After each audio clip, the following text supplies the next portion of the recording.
Hey, what's up, you guys? It's Big Time Collector 01 here, back with you with another action figure review. And this time I'm actually going outside the box, figuratively and literally, because, first of all, this figure, it did come in the box, first of all, just so if you're wondering.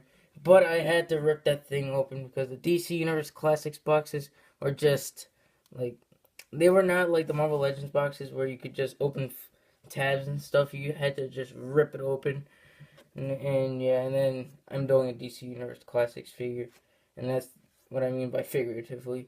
And so yeah, I'm doing a review on not the Marvel Legends, the DC Universe Classics Azrael Batman, and I love this figure. I actually got it as a Christmas gift from my grandma. I have to thank her so much for that, because as a kid I saw this on the back of a box from the Bane Collect and Connect figure Airwave, and I saw it and I was like, oh my god, that figure looks awesome. And I have to get it, and I actually hunted for this figure every time I went somewhere. Always looked for it. Had a hard time finding it.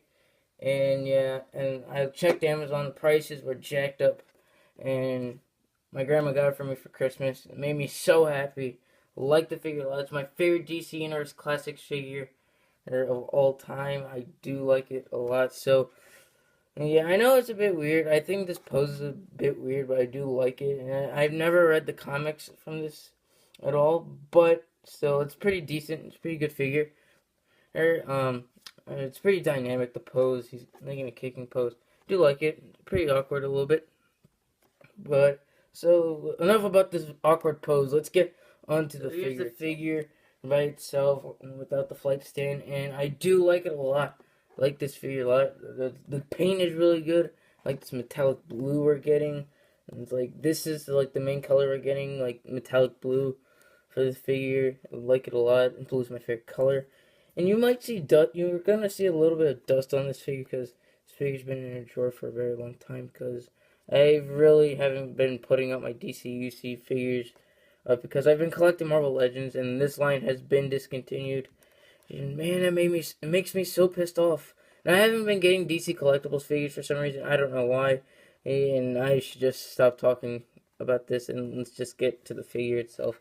So yeah, I do like this metallic blue paint we're getting, and this figure has a lot of sculpting on it, like on the arms here, that looks very nice. We'll get to that later. But the head sculpt, I really like this head sculpt. It looks very nice. I like the red we're getting with the blue and stuff. I don't think it's metallic, but it looks very nice. I like it a lot. And okay, nah, I thought those paint this up, but it looks fine. But I like this a lot. Shape of it looks cool. When I first saw this figure, I always thought of this as Batman and Iron Man mixed together, and I always thought that looked cool. So yeah, like the gold. We get a lot of gold paint on this figure. We get it there. This logo looks awesome. It's made from a pliable material. Get these sculpted lines. I like how they kept it consistent. Yeah, it looks very nice. We get these big, I don't know, these big, I'm just gonna call them wings because it's not a cape. But yeah, like they're like when you first get them, they're gonna be like stuck together or something probably. And mine came out like this, but at the bottom they get a little bit close together like that. Yeah, but you can separate them like that. It doesn't look bad. Like a lot. I'm just noticing this. On one of the sides, this one is warped a little bit. Yeah. And yeah, and then we also, I'm just taking a quick look at the back. We get a nice sculpting here, like right here, like that a lot. I have no idea what this is. I'm not too familiar with this character from the comics. Just really like the look of this figure overall. Because when I first noticed this figure, it's like I was very young, probably like, I don't know, like 8 years old. I don't know, probably 8. Yeah. Again, we get a lot of nice sculpting. I have no idea what these are. I always thought these were like machine gun like clips, and like you could pose them like this and you'd be like shooting. I don't know, because that looks like where bullets will come out of. I don't know. And that was my imagination as a kid. So yeah, um, we get nice sculpting on the arms here, and get these nice can't say it's chainmail, but I want to say I'm just gonna call it chainmail for right now. The silver chainmail right here, very nice. We get the good forearms here like that gold we're getting. Again, this metallic blue looks awesome. I like how we get these spikes here. And now I'm noticing this. This is basically the normal Batman spikes, but just reversed. I'm just noticing that. And then we get these great looking hands that look awesome. And then here's the inside of the gauntlet. And then, yeah, good sculpting lines there. Yeah, I do like the hands here, like the spikes on them. They're not really pointy at all, but they are a bit pointy, but still. We get this awesome silver paint here, which I really do like. And then we also get gold paint with it too, which looks pretty cool. And here's looking at the other arm, looking pretty nice. Nice silvers right here, and get little silver screws.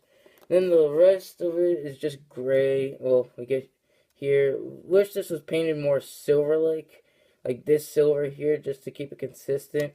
But it doesn't look too bad. Get a nice gold belt, a little 360 on the back there, and the legs are just done with just flat gray. It doesn't bother me that much, but looks very nice.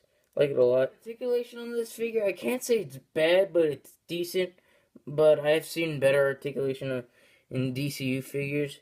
So, the head looks up that much there.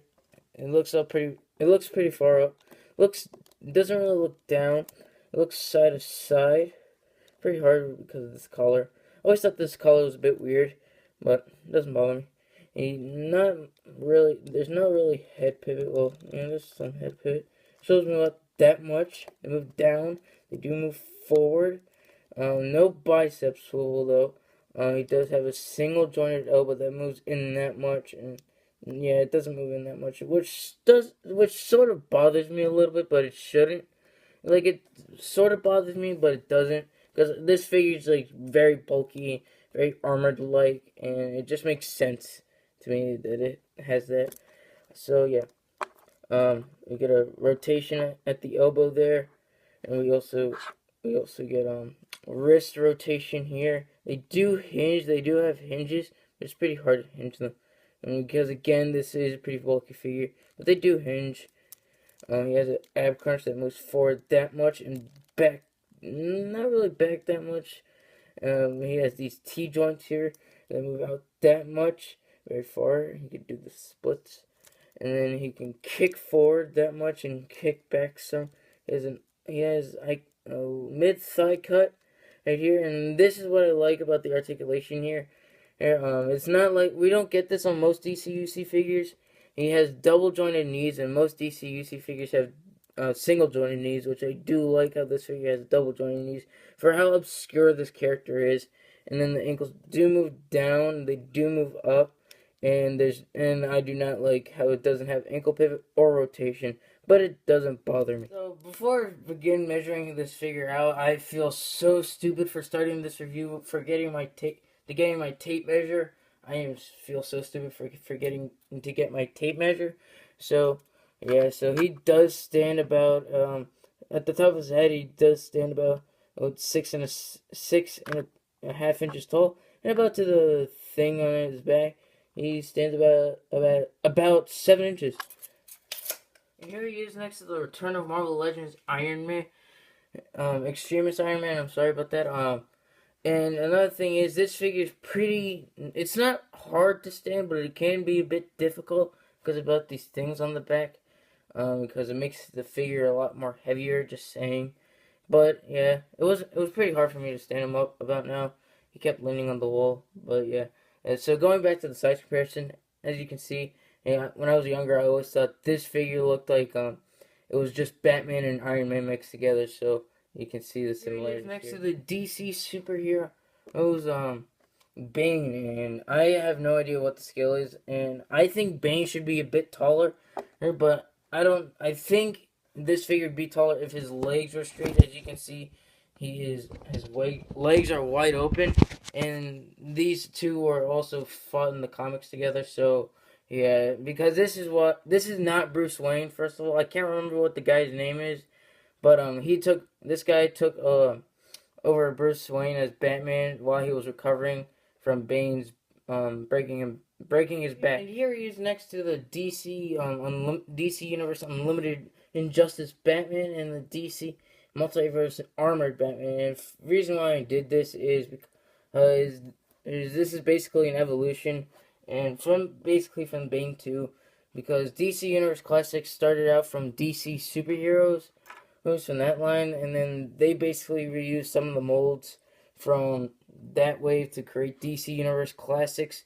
Then they became the DC Universe Unlimited, which were pretty good figures. They weren't terrible. And then they became these DC Multiverse. These figures like suck a lot, and like I don't know what happened to Mattel. Seriously, look at this awesome figure compared to this thing right here. And speaking of two armored Batmans, which one's better? And there's no comparison. This one is a better armored Batman. Two other DC Universe Classics figures I really do like. Here's the DC UC Blue Beetle, and it's technically not a DC UC, but it is but it sort of is. This figure sort of went through to the DC superheroes line, and yeah. And like some of the body parts from this figure came to that line, some of the head sculpts and stuff. And this fun fact, this Batman figure is actually my first action figure I ever got as a kid, and I really do like it. And mentioning the articulation is not pretty good on this figure, but I still do like this figure a lot because of the paint applications and just the overall figure. It's always hard to get like a normal looking Batman and without all like different colors and just random stuff. And I just always liked this Batman. Remember I always said this figure was pretty hard to find? This one was another hard to find figure as well. And this is again how remember I said I wanted this one because he looked cool. That's why I wanted this one, because I saw him on the back of a box, and that's why I liked him. I mean, it took me for ages to look for this figure. And I actually found him in a mall toy store. I can't remember the toy store's name, but I was just so happy to find this figure. There's so much. Like, I was just looking at the DC Universe Classics at the bottom, and then I raised my head, and I saw this one right in front of my face, and I had to get it. So yeah, here he is next to the DCUC Sinestro Batman. And both these figures are like in my top 10 DCUC figures line. Like, just, I love these two figures. And I know they're both Batmans. What next to two Marvel Legends. And here he is next to your average size action figure, the Marvel Legends Havoc, which reutilizes the Bucky Cap mold. That's what we're getting on a lot of our Marvel Legends nowadays. And here he is next to the Toy Biz Wolverine. And now that I look at this, the color scheme with the blue and the gold reminds me of this Wolverine look overall. What do you think? There's my review. And this figure, I really do like it. It is my favorite DC UC action figure of all time. I do like it a lot. Oh, and the funny thing is, I forgot to mention that the Bane I showed off was the Connect and Connect figure for this wave, from this wave. And I forgot to mention that, which was pretty funny. But the one I found, the Connect and Collect figure from that wave is much taller than this because his legs aren't widened like this, and I never got to finish that wave. And I was so desperate to finish that wave. And I also got these two figures at the same time for Christmas. My grandma got them both for me. Actually, here's a story behind this Bane figure. I used to have this figure when I was a little kid, like about 4 years old. And I broke him by the waist. I thought he had waist swivel when I was younger, but it turned out he didn't, and then he snapped. And it was so sad, and I really like this figure a lot, and I still do now. So just enough with Bane. This figure is awesome. I do like it. The articulation is awesome. The sculpting is awesome, and just that blue paint I like a lot. Just shimmers a lot. Blue is my favorite color, like I mentioned, and I do like it. Very nice figure, very nice paint applications, very nice sculpting, very nice articulation. So yeah, that's my review, and I hope to catch you guys next time.